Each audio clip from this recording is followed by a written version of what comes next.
I Please. have no Thank you. intention of causing a scene here or anything. But We're not close to causing a scene, Yeah. don't worry. why did you sell us a dream?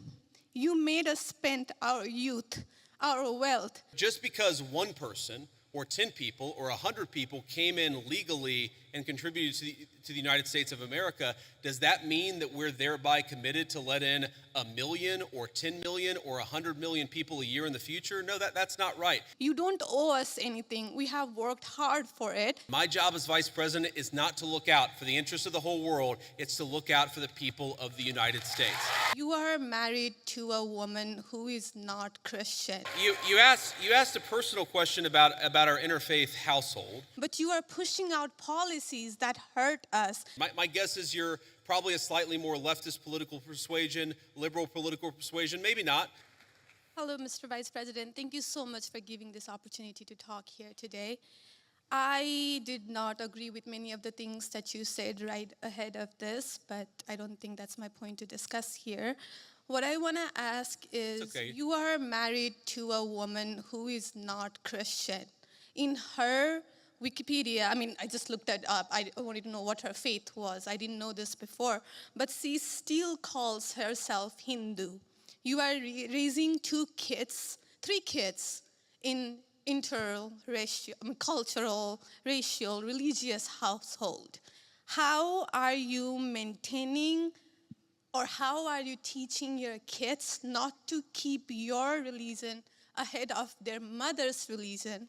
Or how are you teaching them that your kind, they're that kind who got here just few years or few decades ago is different or is better than your mom's kind who got here just a generation before? How are you balancing that? And when you talk about too many immigrants here, when did you guys decide that number? Why did you sell us a dream? You made us spend our youth, our wealth in this country and gave us a dream. You don't owe us anything. We have worked hard for it. Then how can you, as a vice president, stand there and say that we have too many of them now and we are going to take them out to people who are here rightfully so by paying the money that you guys asked us? You gave us the path, and now how can you stop it and tell us we don't belong here anymore? And one more thing. Do you have to There's be... a lot there. I don't know if I'm going to remember all this, but I will try. I'm sorry. I had to say all of this, and please take it with due... I'm saying all of this with due respect. Go ahead. Please. I have no intention of causing a scene here or anything, but... We're not close to causing a scene, Yeah. don't worry.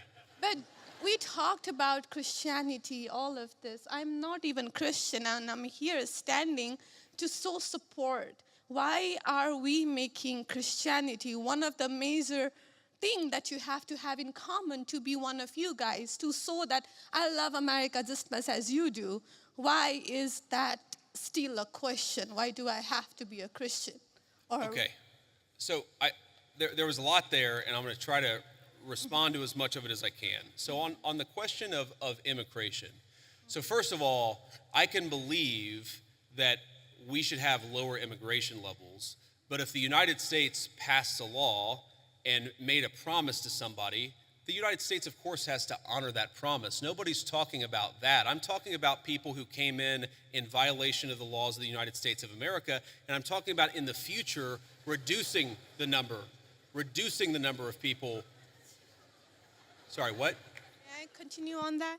Because when you just said you are not stopping with the people who came here legally, right? But you are pushing out policies that hurt us. And these policies are not even solving the problems. These policies are just creating chaos. No, ma'am. Okay, so again, I'm gonna finish answering the question, and then if I've answered all 9 of your questions in less than 15 minutes, then we can keep on going.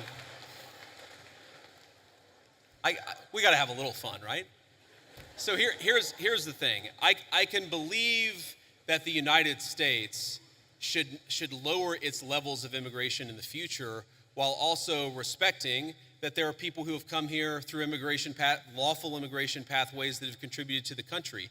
But just because one person or 10 people or 100 people came in legally and contributed to the United States of America, does that mean that we're thereby committed to let in 1 million or 10 million or 100 million people a year in the future? No, that's not right. We cannot have, I'll go and finish.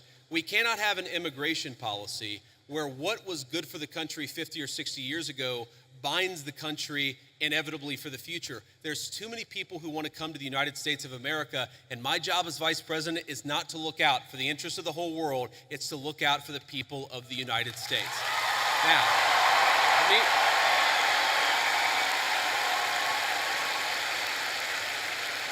Now, you asked a personal question about our interfaith household. And yes, my wife did not grow up Christian. I think it's fair to say that she grew up in a Hindu family, but not a particularly religious family in either direction. In fact, when I met my wife, we were both, I would consider myself an agnostic or an atheist, and that's what I think she would have considered herself as well. You know, everybody has to come to their own arrangement here. The way that we've come to our arrangement is she's my best friend. We talk to each other about this stuff. So we've decided to raise our kids Christian. Our two oldest kids who go to school, they go to a Christian school. Our 8-year-old did his first communion about a year ago. That's the way that we have come to our arrangement. But, thank you. My 8-year-old was also very proud of his first communion. Thank you, guys. I'll tell him that Ole Miss wishes him the best. But I think everybody has to have this own conversation when you're in a marriage. I mean, it's true for friends of mine who are in Protestant and Catholic marriages, friends of mine who are in, atheist and Christian marriages. You just got to talk to the only advice I can give is you just got to talk to the person that God has put you with, and you've got to make those decisions as a family unit. For us, it works out.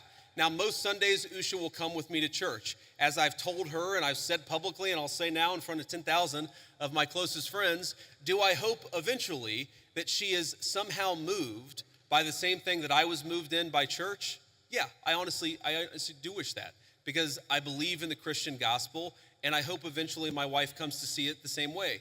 But if she doesn't, then God says everybody has free will, and so that doesn't cause a problem for me. That's something you work out with your friends, with your family, with the person that you love. Again, one of the most important Christian principles is that you respect free will.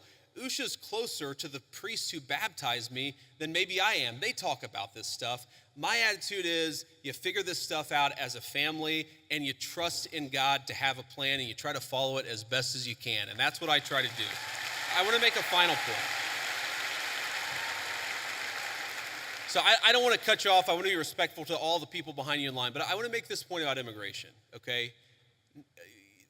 If you ask the question, what is the exact right number of immigrants for the United States to let in, it is just very specific on the context. If you go back to the 1920s, the United States passed an Immigration Reform Act that effectively cut down immigration to close to zero for 40 years in this country. And what happened over those 40 years? The many, many people who had come from many different foreign countries and different foreign cultures, they assimilated into American culture.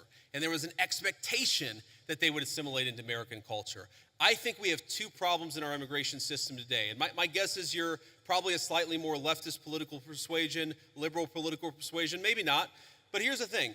I remember back in my establishment GOP days, when I was still very early getting involved in Republican politics, I remember a conservative think tank person who told me that one of the reasons why immigration was really good is that if you had enough diversity in a country, people would mistrust each other and they wouldn't join labor unions.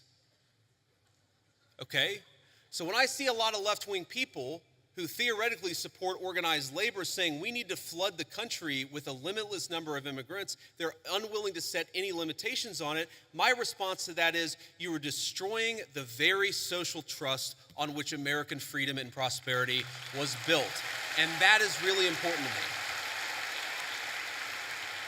So the honest answer to your question, what is the exact number of immigrants America should accept in the future? Right now, the answer is far less than we've been accepting. We have got to become a common community again, and you can't do that when you have such high numbers of immigration, which is one of the reasons why we have the immigration policy we do.